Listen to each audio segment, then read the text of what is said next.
Domethënë qëllimi i diturisë është që njeriu ta përmirësojë vetveten, edhe t'i bëj veprat sipas asaj që kërkon Allahu subhanahu wa taala.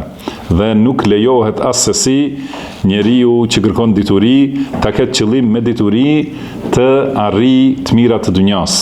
Të arrijë, domethënë me këtë dituri me të cilën duhet t'i afrohet Allahut, të kërkoj vetëm pasurinë e dunjas ose pozitat në dunja dhe afrimin me pushtetarët. Domethënë vrapimi pas politikanëve edhe vërtitja rreth pushtetit, politikës, votimet, protestat e kështu me radhë.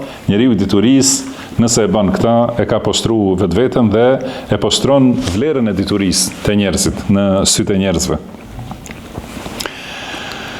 Por qëllimi i diturisë duhet të jetë vetëm kërkimi i ahiretit, edhe nuk ka diçka më të shëmtuar se ta shikosh njeriu në diturisë, hoxhën që ka studiu fenë e Allahut dhe ka ngritur veten me dituri, pastaj poshtron veten me gjithë këtë diturinë para njerëzve që kanë, domethënë i kanë ndorë këto të mirat e dunjas. Mendon njeriu se i ka dikush prej njerëzve, kurse çdo gjë, thesarët e dunjas dhe ahiretit janë në dorën e Allahut subhanahu wa taala.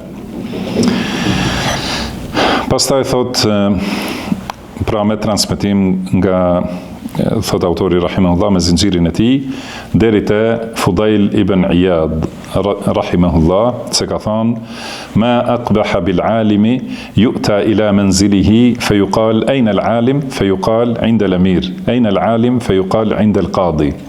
Thot Fudail ibn Iyad rahimahullah, a ka gjë më të shëmtuar se një dietar që shkojnë të shtëpia e tij, thonë ku është dietari, thot te princi, ku është dietari, te kadia. Domethënë vazhdimisht te rreth njerëzve të pushtetit.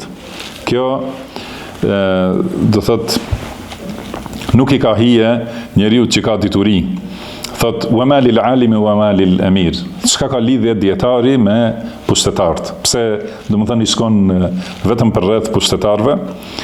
Ma lil alimi wa ma lil qadi. Domethënë çka ka lidhje pra dietari me gjykatësin? Pse rri me gjykatësin? Yanbaghi lil alimi an yakuna fi masjidihi.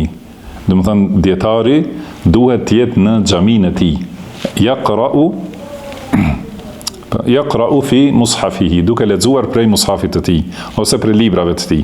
Domethënë dietari vendin e ka në xhami që t'u mësoj njerëzve diturinë edhe t'i thrasen fenë e Allahut, ta përmirësoj gjendjen e fesë. Ky është obligimi i dietarit, kurse kur vazhdimisht pyetet ku është dietari, te princi, ku është dietari, te kryetari, ku është dietari, te ky politikani, ku është dietari, te gjykatësi. Vazhdimisht, domethënë, ai njeri nuk ka vlerë.